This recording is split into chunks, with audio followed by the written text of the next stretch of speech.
Shalom para todos mis hermanos, el Señor los bendiga y bienvenidos a una enseñanza más de las Sagradas Escrituras. Hoy vamos a empezar un nuevo libro, es uno de los libros cortos del Nuevo Testamento, pero es bastante interesante lo que aparece en este libro, es muy importante las recomendaciones que hay, porque veremos el libro de Tito y resulta que en este libro Pablo hará unas recomendaciones importantes de líder a líder, es decir, Tito es un colaborador de Pablo en la obra del compartir el Evangelio y esta es una tarea muy difícil y muy épica y Pablo da unas recomendaciones muy importantes que todos tenemos que considerar, tener en cuenta y aplicar en lo que se refiere a las congregaciones, a cómo vivir ordenadamente en una congregación y cómo deben llevarse a cabo las operaciones, la administración en lo que se refiere a la autoridad y bueno, muchos asuntos a nivel congregacional. Así que les invito a que nos acompañen. Este estudio seguramente lo haremos en dos partes, así que nada, que el Señor los bendiga y gracias por acompañarnos. Vamos a orar.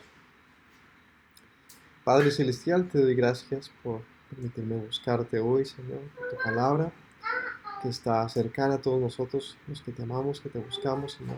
Háblanos hoy, por favor, instrúyenos con verdad, con sabiduría, Señor, y permítenos entender cuál sea tu buena, agradable y perfecta voluntad. Te lo ruego en el nombre de Yeshua. Amén. Bueno, vamos a hablar un poquito de lo que encontraremos en este libro.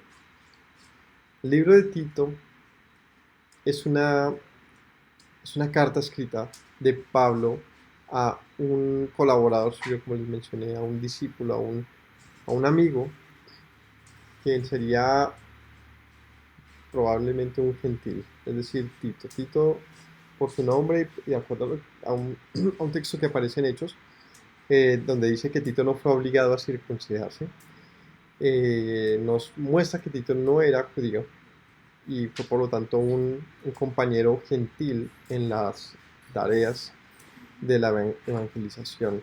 Fue un hombre importante en esta labor y su obra se demuestra en, como les mencioné, en par pasajes donde Pablo lo menciona como un colaborador eh, en quien podía confiar. Dada la condición de Tito como gentil, pues es interesante verlo porque los apóstoles eran judíos. Y su mensaje pues finalmente judío o por lo menos de proveniencia del pueblo judío.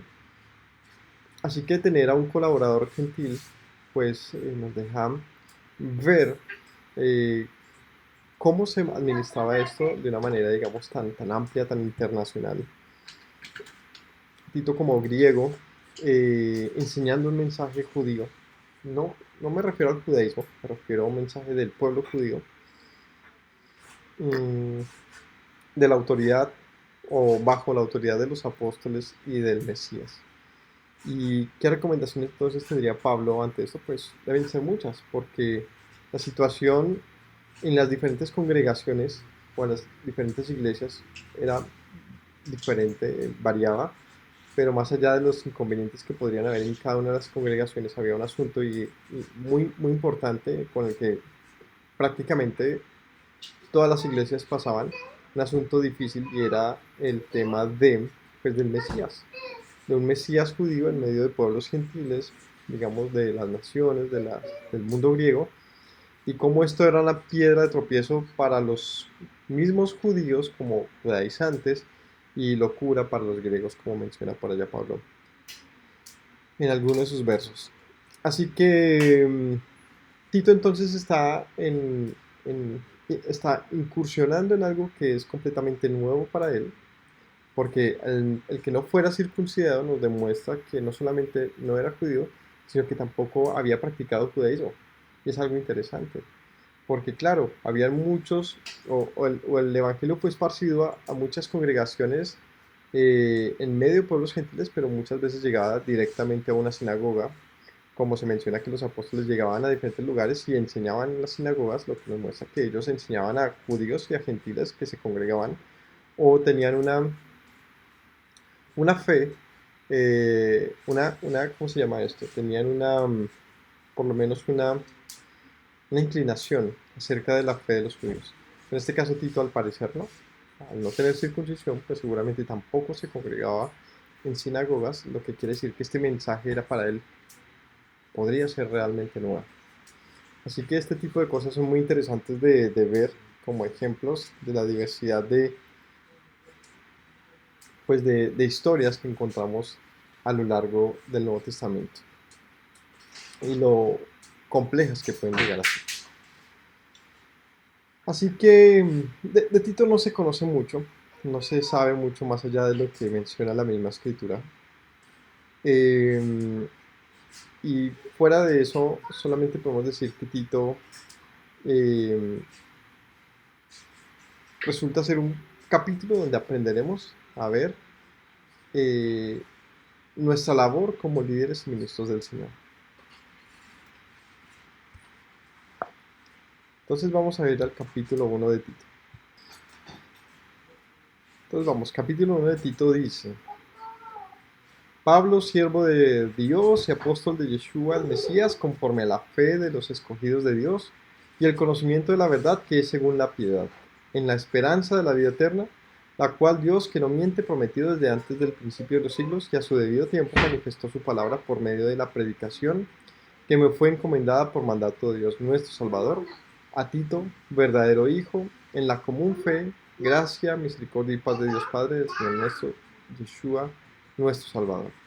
Bueno, esos saludos de Pablo eran bien importantes, muy elaborados, tienen un contenido del que podemos decir muchas cosas. Y entonces vamos a, como siempre, a hacer una revisión verso a verso este capítulo. Vamos a entender qué está diciendo Pablo. Dice: siervo de Dios y apóstol del Mesías, conforme a la fe de los escogidos de Dios y el conocimiento de la verdad, que es según la piedad, en la esperanza de la vida eterna, a la cual Dios, que no miente, prometió desde el principio de los siglos. Pablo está diciendo que él es siervo de Dios para aquellos que están siendo escogidos en el mundo, aquellos que son escogidos desde antemano, como un mensaje que se ve evidente, pero que ya estaba, que existía. Es una predestinación acerca de una elección de Dios en el mundo completo.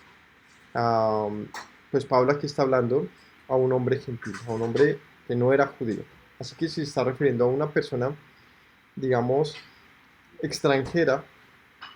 Está diciendo, en otras palabras: Dios te escogió a ti y a mí me hizo siervo para traer este mensaje. Esta carta, si bien está hecha para Tito, no es específicamente un mensaje que tiene que ver, es decir, es para Tito, pero tiene que ver con las congregaciones. Es decir, sería un mensaje que tiene un propósito de trabajo, un propósito en el que Tito tendría que tomar algunas acciones. Es decir, no es un mensaje solamente de amistad entre Pablo y Tito, sino tiene que ver de un trabajo que Tito estaba haciendo con las congregaciones. Por lo tanto, Pablo está hablando de aquellas congregaciones como escogidos de Dios. Pablo está diciendo que él es un siervo, él mismo Pablo, siervo del Mesías y de Dios, conforme a la fe de estos escogidos, de los cuales, o entre los cuales Tito estaba como un maestro, como un líder de aquellos. Y dice esta elección: soy siervo, y apóstol de Dios, conforme a la fe de los escogidos de Dios y el conocimiento de la verdad, que es según la piedad. Y Pablo aquí dice algo interesante: ¿de dónde viene el conocimiento de la verdad?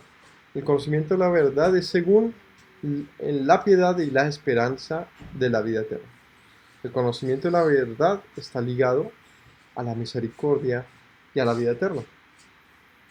Está muy interesante lo que dice acá, porque quizás esto no era un mensaje muy común entre el judaísmo. Hablar de que la verdad estaba ligada a la misericordia y a la vida eterna quizás no era lo común. Quizás lo común era que la verdad estaba ligada al conocimiento de la Torá.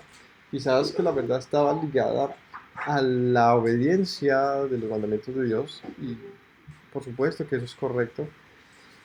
Pero el oír que la verdad estaba ligada a la misericordia y a la fe o la esperanza puesta en la eternidad, quizás no era un mensaje muy hablado, muy conocido del pueblo judío. Porque hablar de esto representaría un mensaje que traspasa los límites judíos. Y es justamente el mensaje que viene de Dios, pues, o sea, no se enseñaba como algo común, pero no quiere decir que la Biblia no lo mencione. Porque de hecho la escritura menciona la esperanza para el mundo y la esperanza del retorno de Israel, de la restauración de Israel. Seguramente sí se conocía sobre la restauración de Israel, pero el conocimiento de la verdad seguramente no estaba fundamentado en eso. Es decir, para el pueblo lo importante, el fundamento de la verdad, seguramente estaba dispuesto en el conocimiento de sus líderes, de sus rabinos, de sus costumbres. Quizás en eso ellos consignaban su verdad. Pero lo que Pablo está diciendo es que la verdad es evidente cuando se manifiesta en la misericordia de Dios por el mundo. Es decir, la esperanza que el mundo puede poner en Dios para la vida. Dice, de esto Dios no miente. Lo prometió desde antes del principio de los siglos y a su debido tiempo manifestó su palabra por medio de la predicación que me fue encomendada por mandato de Dios, nuestro Salvador. Y como les menciono, no que no existiera esto, porque la misma escritura habla de este propósito redentor de Dios acerca de la humanidad, de este propósito sanador, de este propósito restaurador de Dios acerca de la humanidad.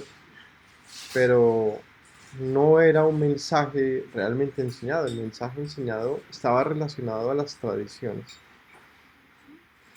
Así que Pablo dice, yo soy siervo de Dios en este mensaje, en el mensaje que se trata de la fe acerca de un pueblo que está por el mundo, que busca a Dios en esperanza de ese Dios, en esperanza de la vida eterna, de un Dios que no miente, y acerca de lo que prometió, lo cumpliría. ¿Qué habría prometido Dios desde el principio? Le dice, entre otras cosas, a Abraham, tú serás padre de multitud de naciones y ellas serán benditas, en ti serán benditas las naciones. Hay una bendición para el mundo, hay una esperanza para el mundo. Pablo dice, Dios lo prometió, Dios no miente, así que me ha hecho siervo por causa de estos escogidos. A su debido tiempo manifestó su palabra por medio de la predicación que me fue encomendada por mandato de Dios nuestro Salvador. Y además dice entonces, esto ha sido manifiesto por medio de la predicación. Claro, los apóstoles han venido, en este momento estaban llevando un mensaje que parecía nuevo. Y de hecho era nuevo, no nuevo del todo, como un mensaje, eh, no sé, recién entregado, sino era un mensaje que estaba encriptado de alguna manera en la Biblia. Era un mensaje que era conocido pero no entendido. Era un mensaje que se reentiende, se redescubre. Y el Maestro Yeshua, nuestro Señor, lo enseña como el propósito mismo de su manifestación. Entonces la predicación se convierte en ese gran poder que permite descubrir lo que fue prometido desde el principio. Es acerca de la restauración del mundo mediante la fe en Yeshua nuestro Señor. Así que Pablo dice, a ti, Tito, verdadero hijo, en la común fe, es decir, en esta fe que enseñamos, verdadero hijo. Otra vez les digo que es interesante.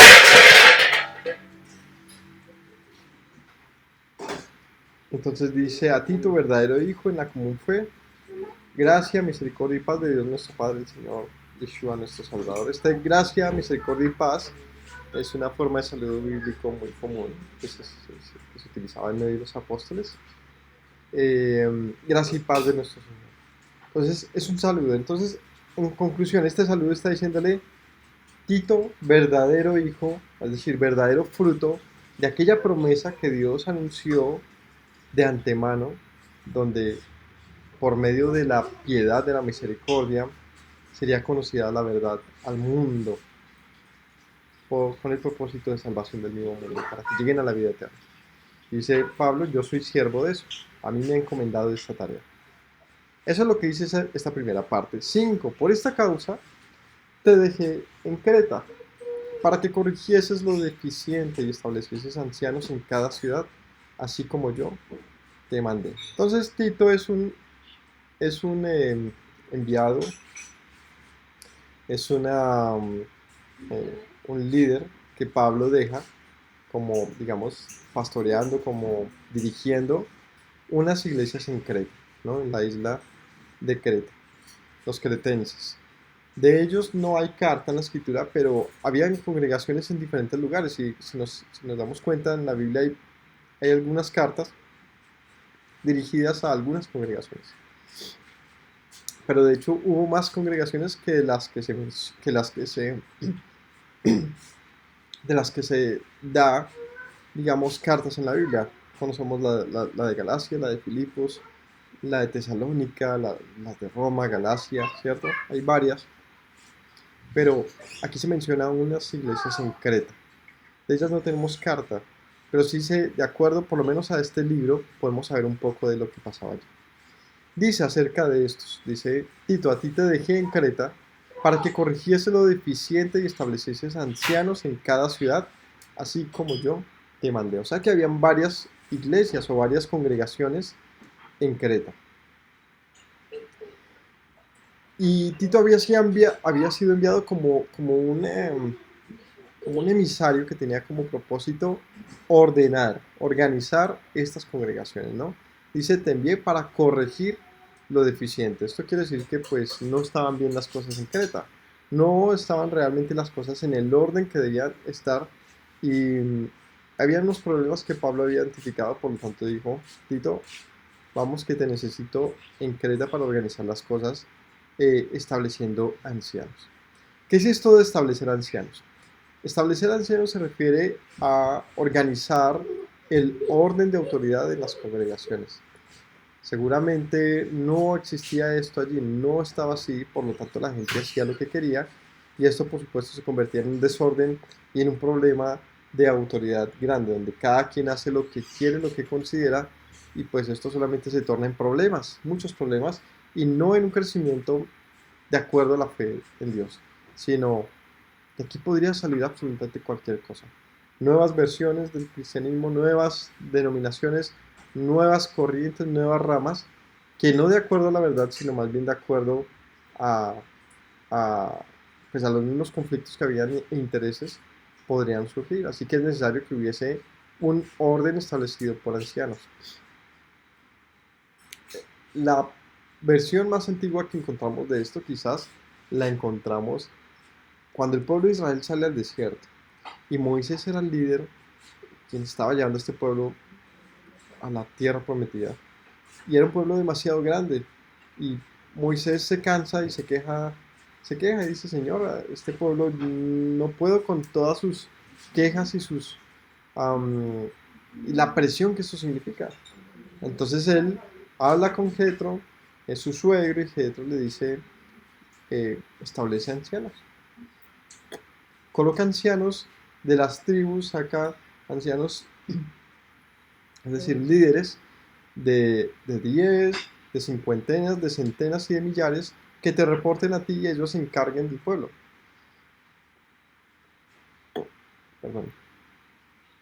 Pero estos ancianos debían tener una capacidad de sabiduría especial para poder administrar la responsabilidad del pueblo.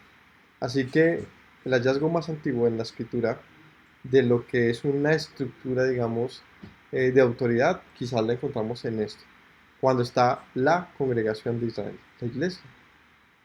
Es decir, encontramos en la Torah un soporte de que la Biblia está organizada de una u otra manera jerárquicamente en lo que se refiere a un orden como congregación, como pueblo. Por lo tanto, Pablo dice aquí, yo te envié a las ciudades a Creta para que establecieses ancianos en cada ciudad como te mandé. El que fuera irreprensible. Entonces, ahora, ¿cómo debían ser estos ancianos o estos líderes en las congregaciones para que pudiesen ser una opción como escogencia, como una opción para ser puestos a administrar y a tener la responsabilidad de las diferentes congregaciones en cada ciudad? Aquí viene una serie de requisitos para ser ministros, requisitos para poder servir eh, de una manera, digamos que aprobada por Dios. ¿Cuáles son estos requisitos? El que sea irreprensible, y vamos a mencionarlos de una vez. Irreprensible. Irreprensible es una persona del cual no hay tacha. que si quieres decir algo de él sea una mentira, porque no tiene algo importante, algo pecaminoso de lo cual pueda ser, digamos, señalado, ¿no? Una persona irreprensible pues no anda en borracheras, no anda en adulterios, no anda en peleas, no anda en problemas, no le debe nada a nadie. Una persona irreprensible simplemente es una persona que el honor lo lleva por delante, porque no tiene nadie que quejarse acerca de esta persona, ¿no? Entonces eso se llama alguien irreprensible. Cuando una persona lidera una congregación, debe ser irreprensible. Eso es eso es súper importante, ¿no? Es decir, la integridad de una persona es como esa cara de la cual todo el mundo apunta para señalar. Si uno no cumple con este requisito, pues tarde que temprano va a tener un buzón acumulado de quejas y reclamos. ¿No? Va a tener un buzón acumulado de señalamientos que puede hacer la gente. Cuando uno quiere enseñar, tiene que ser primero que todo testimonio. Uno tiene que demostrar el fruto que la escritura solicita. Porque cómo pretende uno enseñar a otros a vivir y a tener una vida ordenada en la escritura si uno mismo no lo manifiesta así. Así que ser irreprensible, que no tenga uno de qué ser reprendido, es vital, que todos busquemos eso. Entonces, primero, irreprensible, marido de una sola mujer. Este tema de marido de una sola mujer, tengamos presente que Pablo le está hablando a Tito que estaba en medio de griegos, ¿no? Y que estos ancianos, si nos fijamos entre los requisitos, no va a decir que sea judío. No era un requisito ser judío. De hecho, Tito no era judío. Pero la conducta de judíos y de griegos acerca de la familia era diferente. Y la manera en que se llevaban los hogares entre judíos y griegos era muy diferente. El marido de una sola mujer puede hacer referencia a varias cosas. La primera, a un tema de la monogamia. Porque los judíos ya para este momento practicaban la monogamia. Es decir, la monogamia como una forma de vida familiar no está estipulada como mandamiento en la Torá. Es decir, no hay un mandamiento donde diga no tendrás dos esposas, por ejemplo. De hecho, era común tener múltiples esposas en la antigüedad. Y de los patriarcas conocemos esto, ¿no? Eh, pero ya cuando el pueblo de Israel sale de Egipto, los casos de bigamia o de poligamia se reducen, por lo menos en conocimiento, ¿no? La escritura no vuelve a mencionar mucho de esto, ¿cierto? Encontramos otra vez asuntos de poligamia quizás en los reyes de Israel. Cuando se habla de los reyes tuvieron múltiples mujeres y no es un asunto que los descalifica, simplemente se cuenta que así era la vida, tenían muchos hijos con muchas mujeres. Pero ya para esta época, los judíos, digamos que por ley o por tradición, ya no tenían más de una mujer. Porque estos significaban, de lo que conozco, significaban varias cosas. Primero, el mayor problema de tener múltiples mujeres radica en los problemas familiares. Es decir, cuando un juez tenía que juzgar diferentes asuntos, tenía que lidiar primero con una fila grandota de gente quejándose por abuso intrafamiliar, por peleas, por problemas, por menosprecio, porque no le mantenía, etcétera, por mil problemas que podemos entender que pasa en un hogar, ¿no? En un hogar de dos personas suelen haber problemas. Imagínense un hogar donde hay tres, cuatro, cinco, digamos que personas que son una pareja, o sea, están intentando ser un colectivo que se convierte en un problema grandísimo, porque todas están buscando un lugar y por lo tanto esto es un problema grande de autoestima, un problema grande de amor, de poder cumplir a todas al tiempo, en todas sus necesidades, pues realmente no es algo funcional. La poligamia tiene, sí ayuda y sí tiene un valor importante en lo que se refiere a la reproducción, en lo que se refiere a fortalecer una tribu o un grupo, una comunidad, porque claro, no es lo mismo que en la vida de una persona de, no sé, 80, 90 años que viva una persona en promedio, o en esa época creo que la tasa de natalidad era mucho menor, por ahí 70, 80 años. La gente se moría mucho más rápido por enfermedades, por la guerra, por lo que fuera. ¿Cuántos hijos podía tener con una sola mujer? 10, 12, pero si le suma otro, 24, 36, 48, 60 hijos puede tener fácilmente un hombre con 5 mujeres. Y por lo tanto en 80 años habías hecho una familia de 60 personas. ¿Sí? ¿No me creen? Pues ahí está. Jacob dice que salió con su familia y eran, ¿cómo? Como 70 personas, ¿no? Con cuántos empezó Jacob? Con él y su esposa. Y con las dos mujeres que se trajo de donde, de donde Labán, ¿no? Y bueno, aquí ya se cuentan nietos y todo. O sea, estoy hablando de que se puede multiplicar mucho y mucho más fácil. Entonces, no en una época donde no había una civilización tan colectiva, que se trabajara en un colectivo tan fuerte como pasó más adelante, sino que era muy tribal. Más bien, el colectivo era pequeño, ¿sí? Y estaba muy ligado a un vínculo familiar. Entonces había una tribu acá, una tribu a unos kilómetros, otra tribu a otros kilómetros, y esta tribu, al cabo de 70 años, tenía 12 personas, y esta tenía 60 personas. Cuando ambos empezaron de la misma manera, pues, ¿cuál iba a sobrevivir? Pues la grande. Entonces, es un asunto de supervivencia, el tener la poligamia, más allá de la satisfacción de un hombre y ese tipo de asuntos, creo que no era el propósito principal, ni, o sea, por supuesto, debió pasar mil cosas, pero lo que quiero decir es que el propósito principal no era un superhombre que tuviera muchas mujeres. Eso creo que em, son cosas que con el tiempo se eh, fueron, fueron cambiando. Simplemente es un asunto de fortalecer una tribu. Pero cuando ya no eran necesarias las tribus porque era una sola nación, pues qué propósito tenía que tú, para que vives con vecinos, con una ciudad, tengas muchos, muchos hijos. No era importante, no era relevante tener una tribu dentro de una gran nación, porque ya no se tribalizaba, ahora será una sola nación. Entonces la reproducción o la tasa de natalidad seguramente se redujo de una manera significativa. Estas son solo hipótesis, ¿no?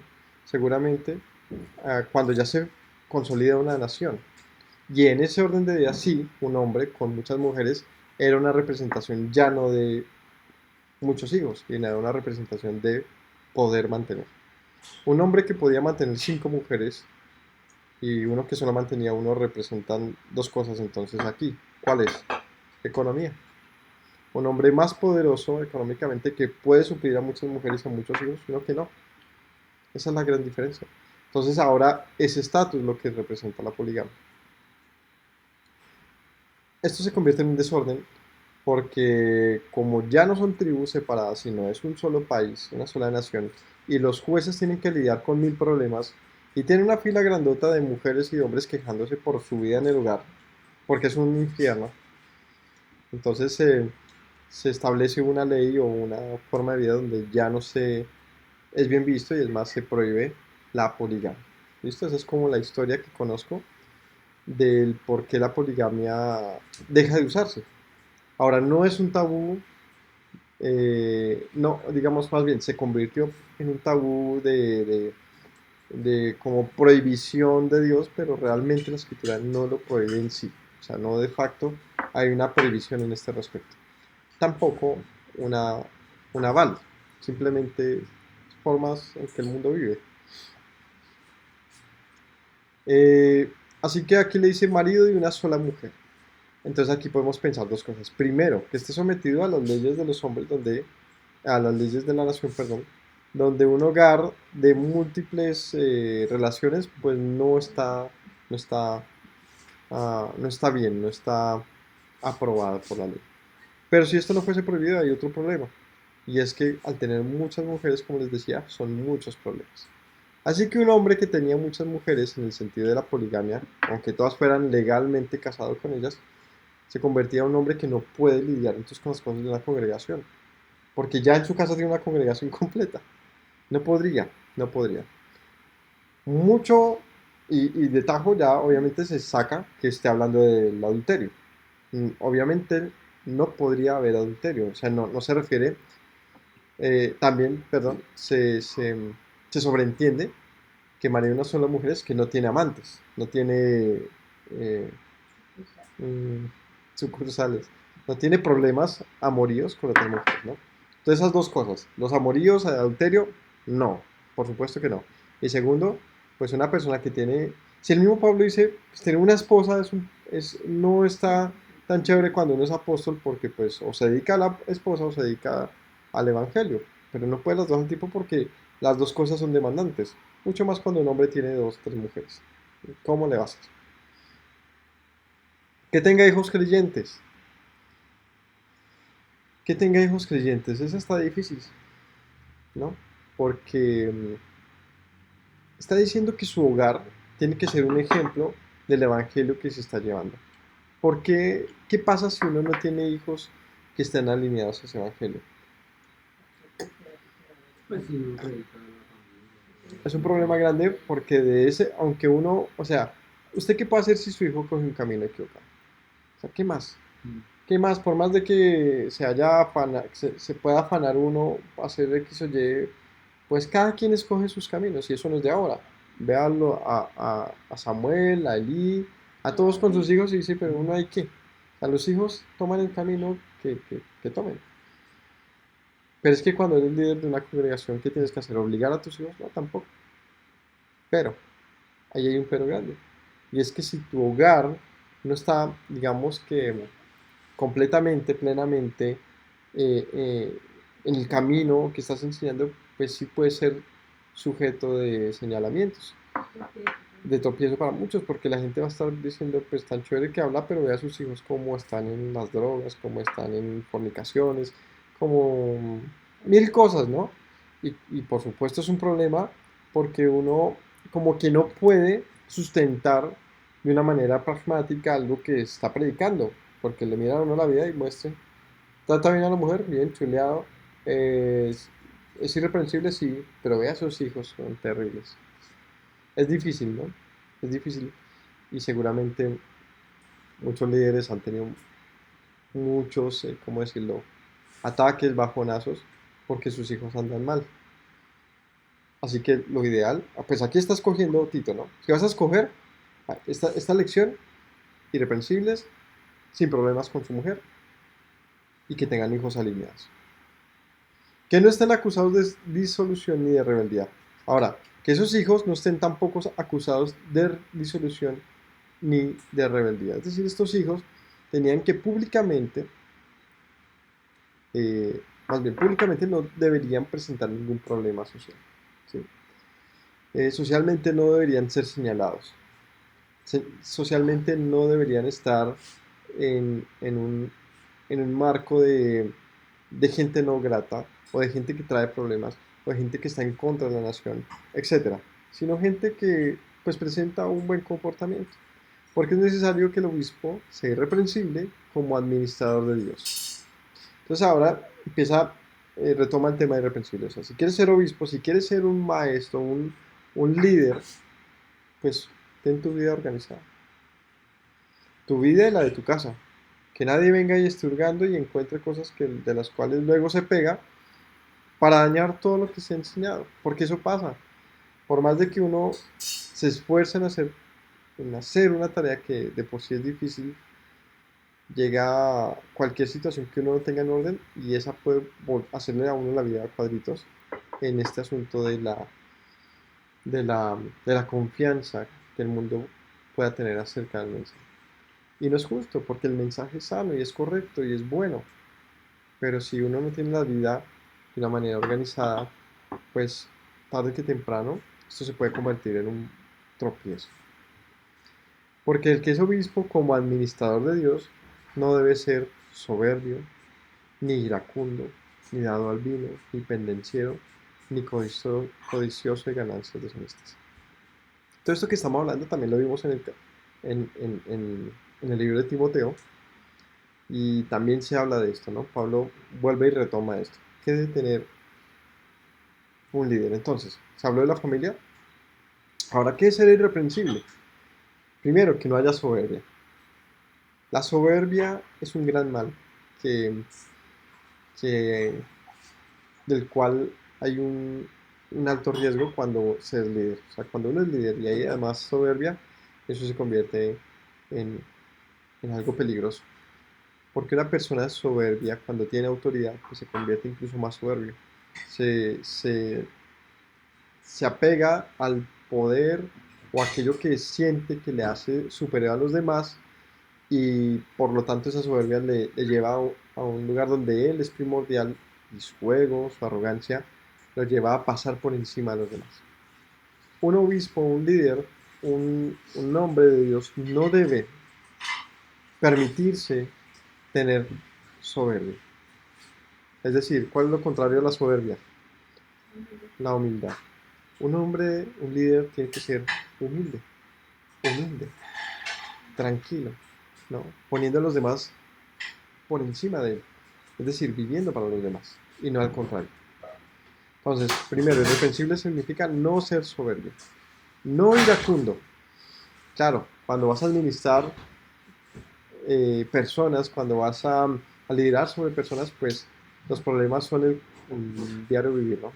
Y si hay problemas, si tú eres una persona iracunda, pues esto solamente va a manifestar a un monstruo, ¿no? Cuando una persona es iracunda, sale lo peor de uno.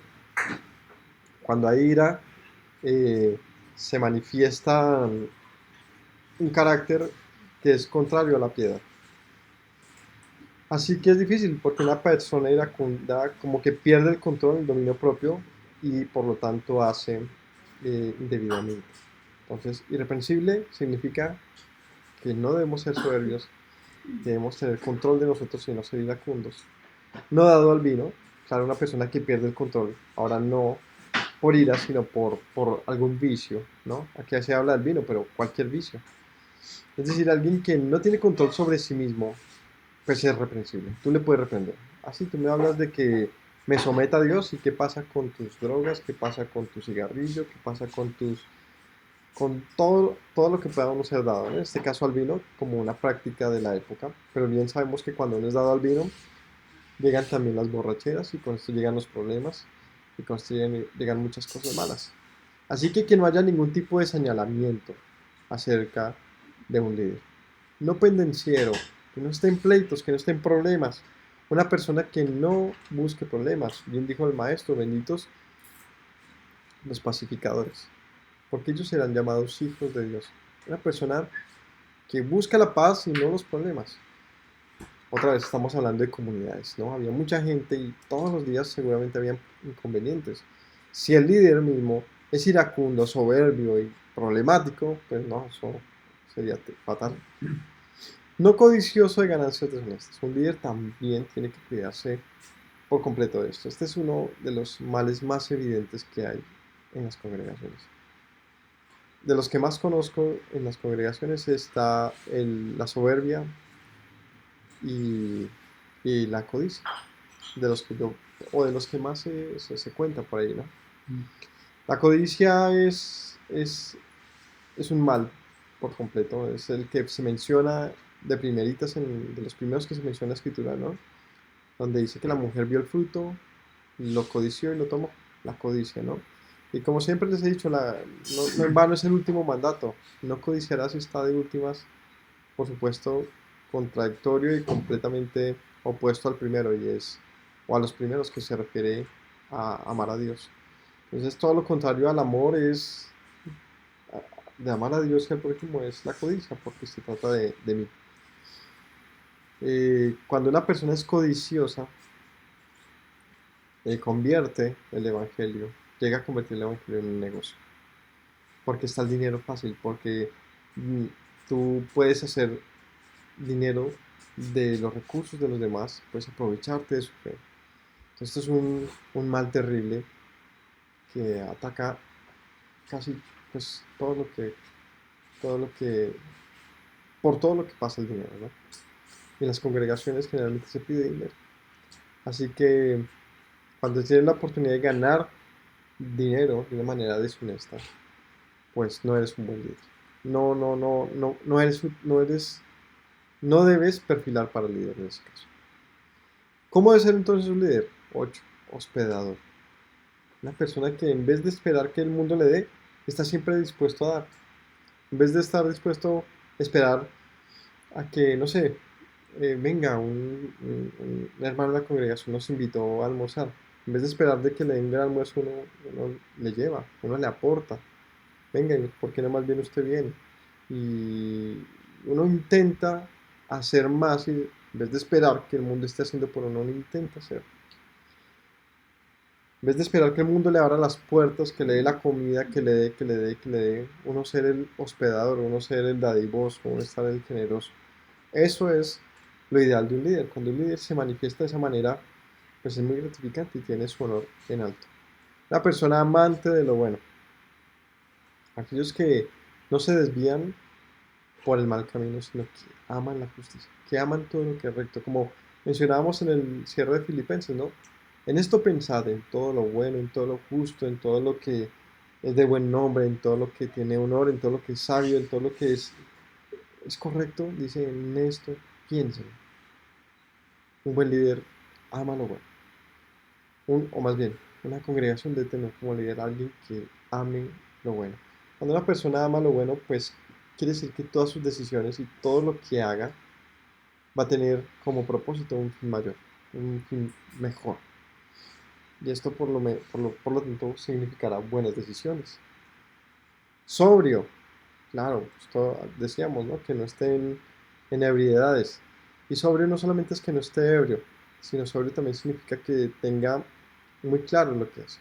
Es una persona que es prudente en sus actos, que es bien puesta, que no está pues con su mente en bobadas que le hacen tomar malas decisiones, ¿no?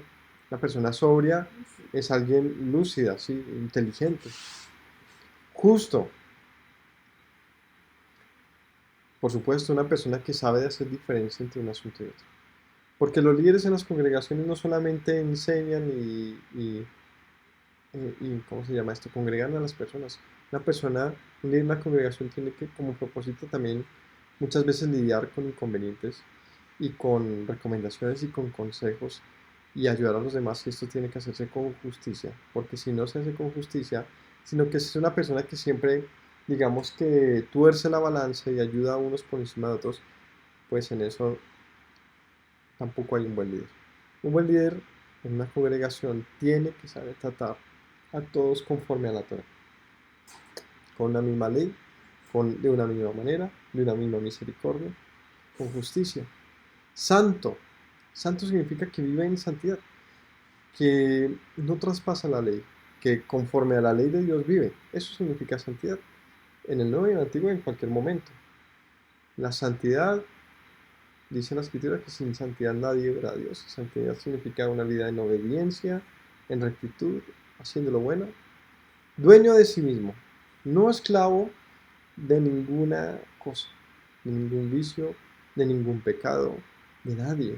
Dueño de sí mismo, es muy importante esto, porque muchos líderes hoy son esclavos no solamente de sus egos, de sus ganancias deshonestas, sino son también esclavos de un sistema que les enseña esas cosas, de un sistema que no solamente les enseña eso, sino los busca ser más poderosos en eso, son dueños son esclavos, perdón, muchas veces, en muchos casos, de una falsa verdad, donde a sabiendas de que muchos mensajes son errados y fuera de la Biblia, aún así los enseñan, simplemente porque sienten una obligación y un peso institucional, por el peso de la denominación. Esclavos. Cuando tú conoces la libertad que hay en la escritura, es decir, la verdad, ¿no? Conocer la verdad y estarles a las luces. Cuando conoces la verdad hay libertad, pero si tú, a pesar de conocer la verdad, prefieres no hacerla, pues eres esclavo. Dueño de sí mismo, alguien que sabe y es responsable. Mi error, mi error. Alguien que es capaz de reconocer sus cosas y por lo tanto someterlas y pues ordenarse. Retenedor de la palabra fiel tal como ha sido enseñada. Esto es súper importante. Alguien que no esté dispuesto a trastornar, a convertir, a dañar la palabra por conveniencia. ¿no? Porque ahora llegó un mensaje que suena más interesante, entonces yo como que le hago una mutación y genero una nueva realidad de la Biblia y entonces ahora tengo una nueva denominación. No, alguien que retiene la palabra fiel, de una manera fiel, alguien que es capaz de transmitirla sin modificaciones personales, sin modificaciones codiciosas, sin modificaciones eh, por causa del poder. Es decir, un líder, claro, Tito tenía una tarea difícil. Ver a una persona que cumpliera con todo esto no es, o sea, dígame a alguien que cumpla con todo esto hoy en día. No se ve tan fácil. No se ve fácil. Y claro, hay gente que tiene muchas virtudes, pero no es fácil encontrar una persona que sea capaz de enseñar una palabra de manera fiel. Así que Tito tenía que ser guiado por Dios para encontrar este tipo de personas. Y por lo tanto, esas personas tenían que pasar un tiempo de aprobación, como se menciona en el libro de Timoteo, donde dice, una vez puestos a prueba, una vez puestas a prueba, ejerzan. Es decir, después de que se manifiesten estos frutos, pues no hay lío. Que se ponga la gente entonces a trabajar. Entonces, que sean retenedores de la palabra tal como ha sido enseñada para que también puedan exhortar con sana enseñanza y convencer a los que contradicen. O sea, que uno tenga argumento. ¿Cómo puede uno tener argumentación? Pues cuando uno conoce bien el tema, cuando uno lo retiene con fidelidad y lo puede transmitir eh, de una manera argumentada. Cuando uno solamente aprende un mensaje, difícilmente puede argumentarlo, ¿no? Esto pasa mucho que uno tiene algún... en este mundo de la fe hay muchos temas en los que hay diferencias, muchos, muchos, pero muchísimos. Y generalmente a la gente no le gusta tocar cualquier tema en el que pueda tener diferencia con alguien. Porque primero siente que está en la verdad y que el otro está equivocado, pero no está dispuesto a entrar en un debate, no está dispuesto a escuchar una opinión diferente, no está dispuesto a, a ser cuestionado en su fe. ¿Y sabe por qué generalmente no está dispuesto a ser cuestionado en su fe? Porque sabe que no tiene el argumento para decir el acerca de su convicción. Si nosotros tenemos la capacidad de argumentar nuestra fe, pues no hay nada que temer. Podremos entonces enseñar y convencer a los contradictores. El mayor problema es que a la gente no le gusta estudiar, a la gente solamente le gusta que le digan qué debe y no hacer. Pero uno debería procurar entender la palabra fiel enseñada, ¿no? Ahora estamos hablando de los apóstoles, la palabra enseñada por los apóstoles. No estamos diciendo, alguien fiel es el que retiene a cabalidad, no sé, el adventismo, el catolicismo, el budismo. Ay, mira que ese es el propio obispo, porque te retiene fielmente lo que se enseñó. Estamos hablando de la palabra de Dios, no alguien que eh, ¿cómo se dice? Alguien que se mantiene una firmeza tal en una falsa verdad, pues esa persona no sirve como maestro, porque pues él mismo, en sí mismo estaría engañado. No, es alguien que tiene la capacidad de entender la fe y mantenerse en una fe comprendida y enseñada. Hay aún muchos contumaces, habladores de vanidades, engañadores, mayormente los de la circuncisión. Y ahora Pablo hace un señalamiento importante. Que el obispo sea capaz de argumentar, porque hay muchos del judaísmo, mayormente, dice, o sea, hay muchos engañadores, pero del judaísmo hay muchos, que de una manera contumaz y banal engañan. ¿A qué se refiere con esto? Pues que de una manera astuta entraban. A estos a que hace referencia, a estos se refiere Pablo, es aquellos que buscaban, digamos que, sabotear el mensaje predicado por los apóstoles. ¿Cómo? ¿Cómo lo hacían? Pues aquí nos va a mencionar algunas cosas. A estos, ahorita les diré que, a estos, a los que hacen esto, que tratan de engañar, muchos de estos son de la circuncisión, es decir, con judaísmo. Cuando habla de los de la circuncisión no se refiere a judíos en el sentido del, en el ámbito de, como le digo, como pueblo.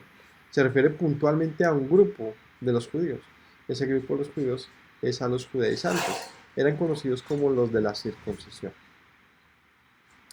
Eso es preciso tapar la boca porque trastornan casas enteras enseñando por ganancia deshonesta lo que no conviene. Y Pablo expone un problema que había en esta época.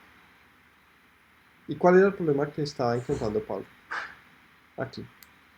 Y es que no solamente era un asunto de fe, de creencia, de nosotros judíos, ustedes allá gentiles, ustedes están conociendo algo de nosotros y, y, um, y está bien o está mal lo que ustedes predican. No era un asunto de diferencia solamente en ese sentido, sino también de a qué grupo pertenecen. Porque ustedes creen en el Mesías, nosotros también. O otros decían, no, ustedes están en engaño. Pero también habían judíos y de la circuncisión que creían en este Yeshua. Pero había un problema. Y es que estos gentiles habían sido ordenados por los apóstoles a mantenerse de una u otra manera en solitario. Es decir, si vemos todas las cartas de Pablo, dice, ¿y ustedes por qué están oyendo a otros maestros? Este trabajo no lo hice acaso yo, no lo hizo aquel otro apóstol, ¿por qué ustedes entonces ahora se están sometiendo a otras enseñanzas? Lo que pasa es que tener grupos que tenían un conocimiento similar, o digamos que están en el mismo camino, pero estaban siendo enseñados por diferentes líderes, se convertía en un asunto de rivalidad y de quién tiene poder sobre las comunidades, por lo tanto de ganancia. Es decir, si yo puedo tener, yo como maestro de la ley y como maestro del evangelio, puedo tener más, eh, ¿cómo se le llamaría esto? Feligreses, más asistentes, más adeptos, más personas, más discípulos, pues también se convertirían en más dinero y en más ganancias. Así que vemos aquí que había un problema entre los judaizantes, que no solamente era en la verdad que se enseñaba, sino también en yo soy tu rabí, y eso es algo que hoy en día funciona diferente, pero que también alude a lo mismo, y es en tú eres discípulo de quién, ¿no? ¿De quién? El quererse hacer maestro de muchos. ¿Con qué propósito? Pues por lo menos en este caso y a lo que hace referencia Pablo, era a una ganancia deshonesta. Es decir, hombres que estaban dispuestos seguramente sí creían en Yeshua y por eso tenían un lugar en medio de ellos, pero como maestros y acostumbrados a un rabinato y como acostumbrados a los judíos tenían una nación que ya para esta época habían sido acostumbrados a vivir bajo un rabino. Por lo tanto, tenían muchos conflictos con los apóstoles, porque en muchas situaciones ellos pretendían, digamos, quitarles a sus discípulos para ellos ser rabinos de ellos. Seguramente no era bien visto que fuese puesto como líder a un gentil. ¿Por qué Tito como líder de una congregación y no a un rabino judío? ¿No tiene sentido? Claro que no tiene. Claro que sí. Porque el mensaje no era gentil, no era de las naciones, el mensaje era judío. Claro, de esto había un problema entre los mismos judíos, sobre quiénes creían en esto o no. Pero el origen del mensaje es judío. Y la verdad a la que se habla está en la Biblia, un libro judío. Entonces, tú me dices que se va a hablar de la palabra de Dios, del Mesías judío, y lo va a enseñar un gentil. Entonces llegaban ellos a, buenas, shalom, soy el rabino, no sé qué, titulado de no sé dónde, de Jerusalén. Y empezaban a desbancar a los líderes que los apóstoles habían puesto. ¿Cómo? De una manera indirecta, robándose a las personas. Y esto nos puede recordar a quién, así como hace Joshua, a Absalón, quien se paraba y daba un mensaje ajustado para que para quitar el corazón de las personas del rey David. Por eso es que Pablo insiste en las cartas de que ustedes, ¿quién nos ha venido a trastornar, a robárselo el corazón? Cuando dice Pablo, pues yo sí el que me he quemado la vida trayéndolos a ustedes al Mesías como para que ustedes se dejen engañar así como así de cualquier maestro. ¿Vemos? Uno de ellos, su propio profeta, dijo, los cretenses siempre mentirosos, malas bestias, glotones, ociosos. Este testimonio es verdadero. Por tanto, repréndelos duramente para que sean sanos en la fe. Dice Pablo, uno de estos mismos mm, ¿cómo se llama? Aquí los llaman estos engañadores que los buscan, también hablan mal de ellos.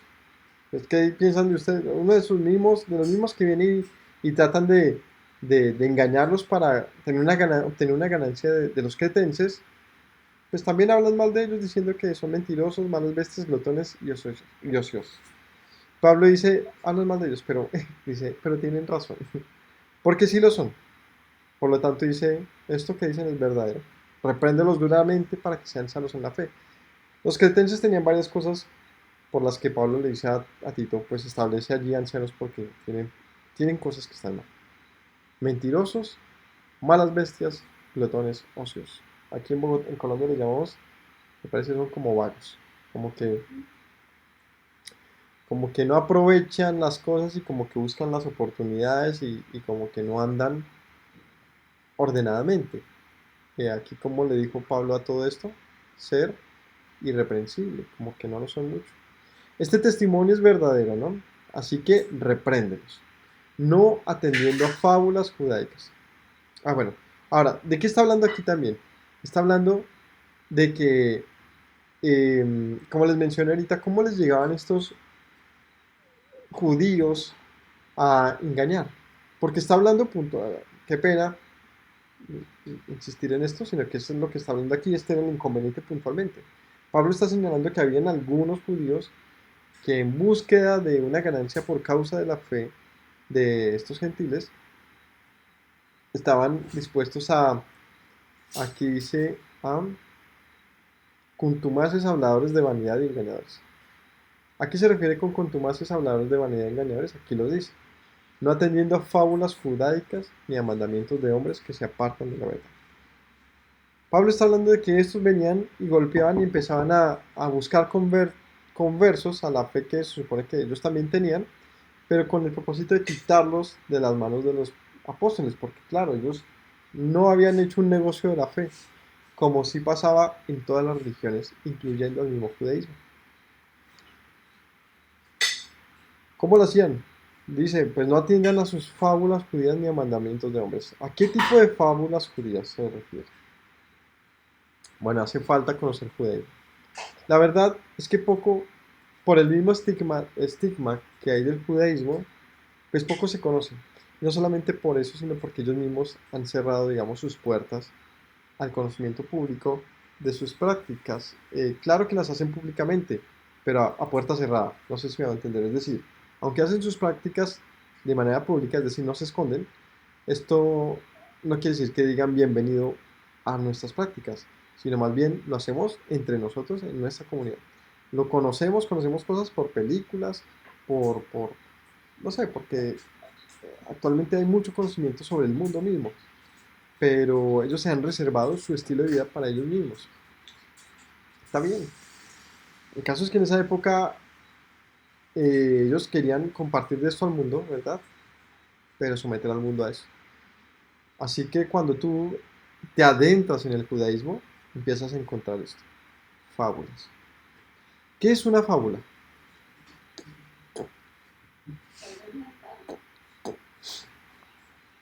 A ver, si no mal recuerdo en el colegio me decían, una fábula es una historia, un cuento ficticio con una moraleja.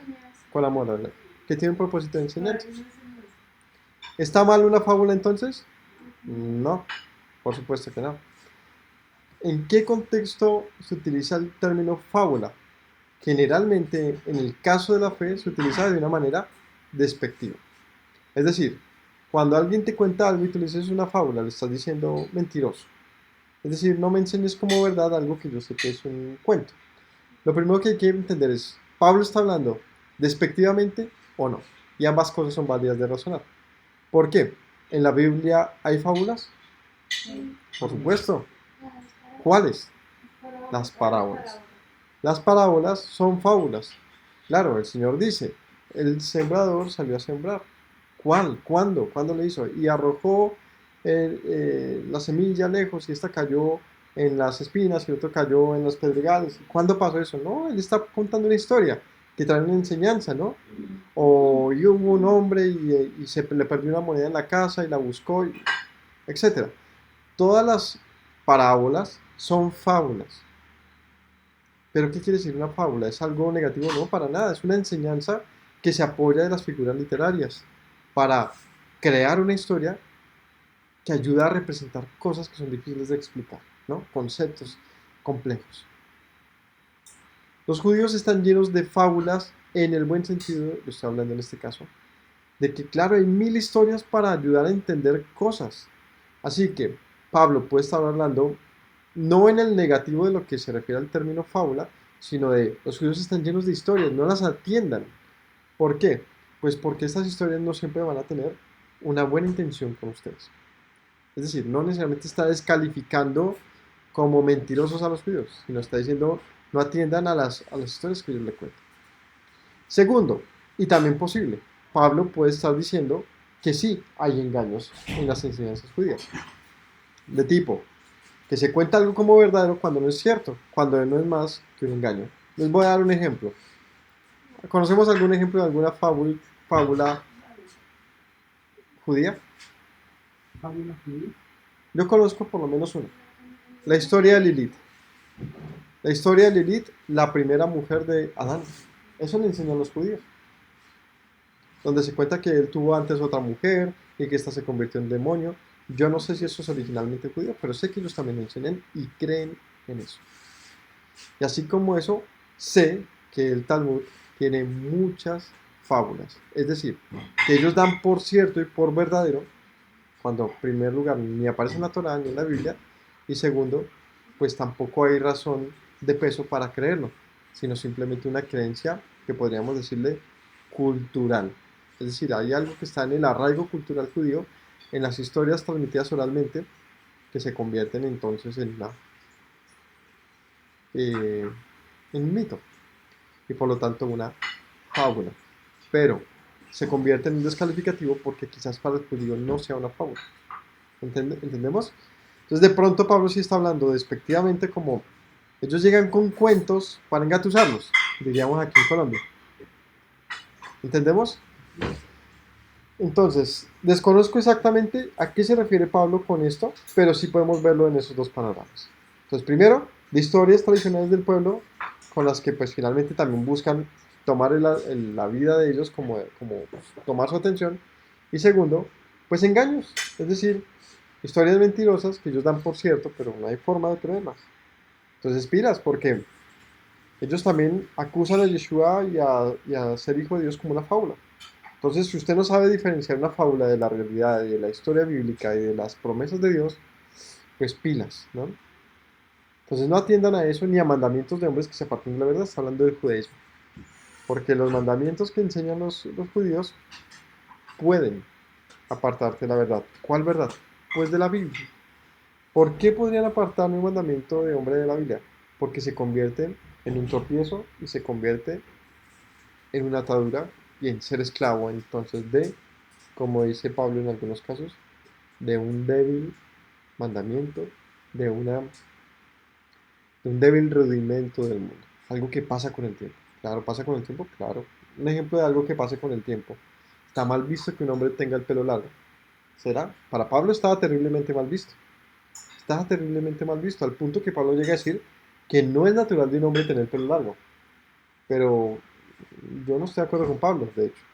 Si usted pone a un hombre y a una mujer, a ambos al tiempo, a dejarse crecer el pelo, déjenlos un año, es muy probable que ambos tengan el mismo largor de pelo dentro de un año.